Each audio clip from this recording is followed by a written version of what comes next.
Hi guys, and welcome back to The Final Whistle, a podcast dedicated for talking about sport for those who maybe don't like sport. I'm your host Mehmet, and today's topic is something I've never considered, but I'm really excited to talk about, which is diversity and inclusion. So, what is diversity and inclusion in sports? So, I'm going to read this off the Australian Sports Institute and the Australian Sports Institute. The Australian Sports Commission and the Australian Sport Institute have a joint statement on diversity and inclusion, which states how sports should be accessible and inclusive for all, regardless of age, ability, socioeconomic status, cultural background, ethnicity, gender, or sexual orientation.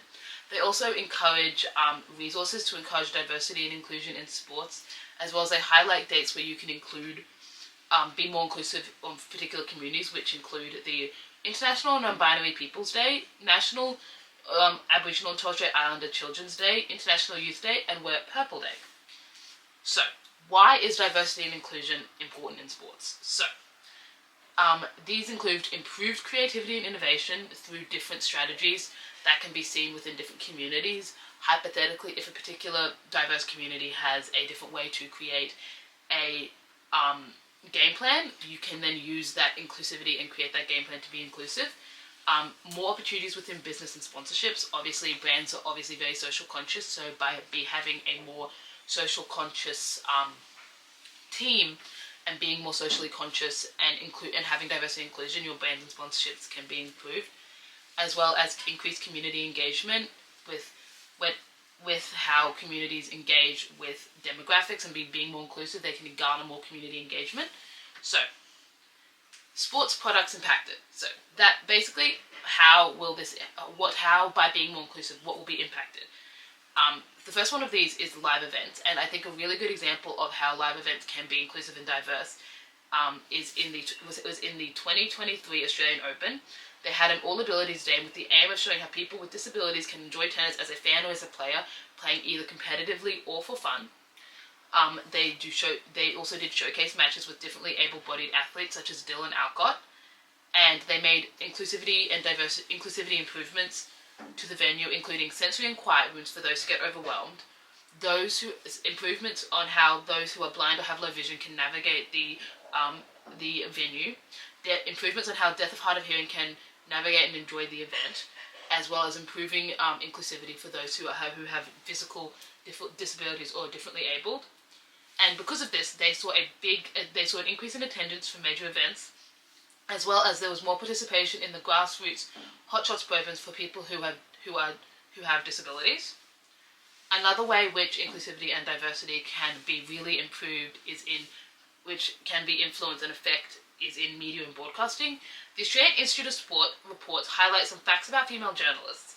These include that there's a strong demand for an increase in female journalists. 97% of women and 83% of men want more female commentators. Women's sports accounted for 21% of all coverage in 2021, as well as 89% of sports stories featured a male subject and 84 quotes were by men, while female sports journalists contributed just 12% of articles and 21% of opinion pieces. So, what this means is that the sports stories aren't even featuring women, the commentators aren't featuring women much. However, they want more. They want more female, we look at the statistics, over 80% want more female commentators, so I think this is a really important space where we can have more female commentators. So I really like that. And I think that is really important, and I think a lot of sports media and broadcasting should really improve on that and have good female broadcasters and have good journalists that are inclusive. So on top of that, brands can also be very inclusive for diversity and inclusion in sports. Verbal Sport is an Australian sportswear company, and they have been encouraging their consumers as well as athletes whom they partner with to be more inclusive. They've done research and have been actively including the LGBTQIA community and are encouraging sports to be a safe place for them. The article also discusses how inclusivity can improve a wider cultural attitudes of all athletes, and this is going to segue into the next point. So basically, they want to stand by inclusivity and have been making active changes to be more inclusive.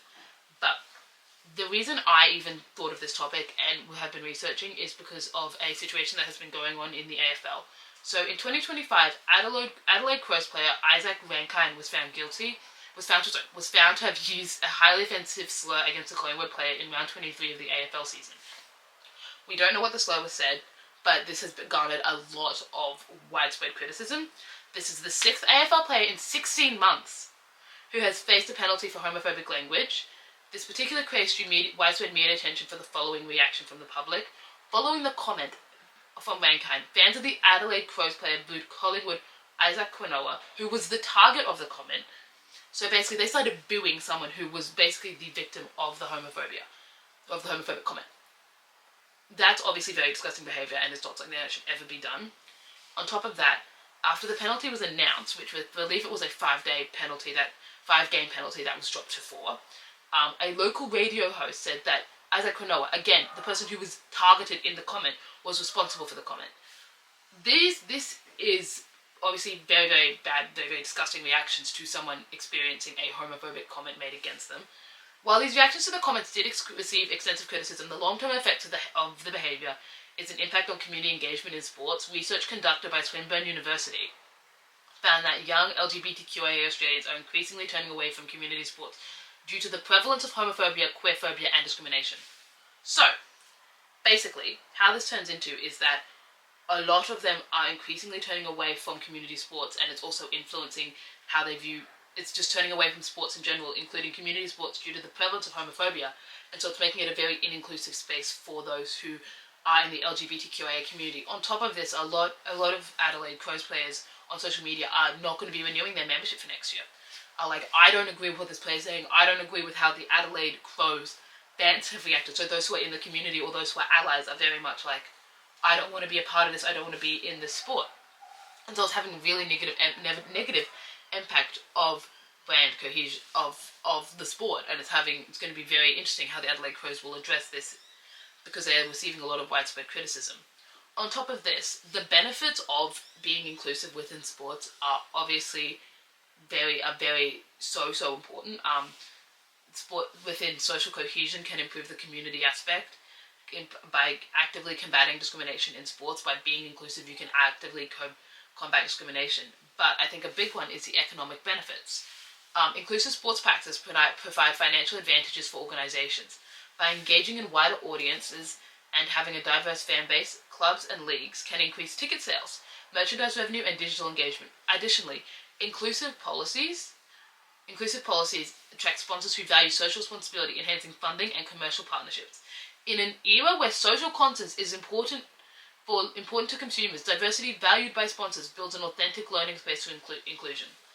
So how that is addressed is basically, by being more inclusive, they can build a long-term, by championing diversity and inclusion, they can get more social support from different merchandisers and brands, and especially when brands are now really participating in the LGBTQIA community, for example, they can, when you look at, they were at Mardi Gras, so by being inclusive, you can gain a lot of support from not only your community, but brands.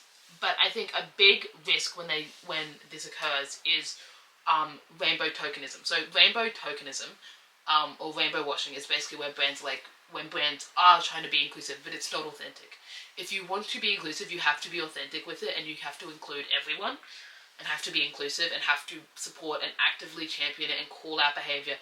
And if that doesn't happen, a lot of the people in the community can feel as if you are using them or taking advantage of being like, we support them, but we're not going to do anything about our issues, and not going to, we care about you guys, but we're not being fully supportive. And this is obviously called rainbow washing, and a lot of fans, and that can be a really big risk for sports fans, because if it's not seen as inauthentic, they're not going to engage with your business, and they're not going to want to be involved.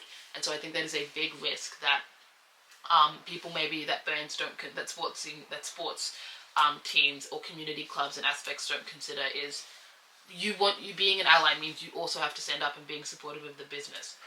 And so I think that's really interesting in how they're going to address that. Obviously, I think another one is partnerships, and the opportunities. There's a really big opportunity to partner with advocacy groups such as Dylan Alcott's charity, such as the Trevor Project, which is an international organisation for LGBTQIA community, where you can partner with them and to see how your business, to see how your team can be more inclusive and build with and have an authentic connection to improving the LGBTQIA plus community and being culturally sensitive and impactful and reducing the risk of tokenism and making sure that people do not feel like they're being used just for support and you don't actually particularly care in a team aspect. They also provide they can also provide networks and resources as well as how to design programs and events and initiatives that are inclusive and that do make it accessible instead of just saying we're inclusive without improving. But even without that, I think there's a lot of stuff that can be done to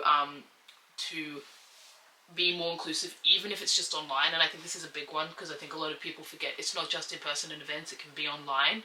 So examples of examples of ways people have been able to promote diversity and inclusion with within digital media is on websites. So by creating a website such as the National Basketball Association has done, where it provides accessibility guidelines and follows them to making sure that it's easy for people, accessible. As well as this, Tennis Australia has adjustable size, fonts, color contrast, and compatibility options for users. And even with videos, the Olympic Channel offers captions, sign language, and interpretation and descriptive audio for broadcast and recorded content for those who are maybe deaf or need a little bit of help with seeing the media. And I think these are really good ways about how you can make diversity and inclusion not only more inclusive but also authentic, and making sure that in the long term your business, your sports team can be inclusive. Because I think if you didn't, you're going to have a lot of issues in the future with your sports team. I'm going to wrap up because this has just been a lot of word vomit. I'm Meher Lam, and thank you so much for listening to The Final Whistle. I will see you guys next week. Have a great day. Have a great weekend. Have fun. Go watch a sport. I'll see you guys next week. Bye.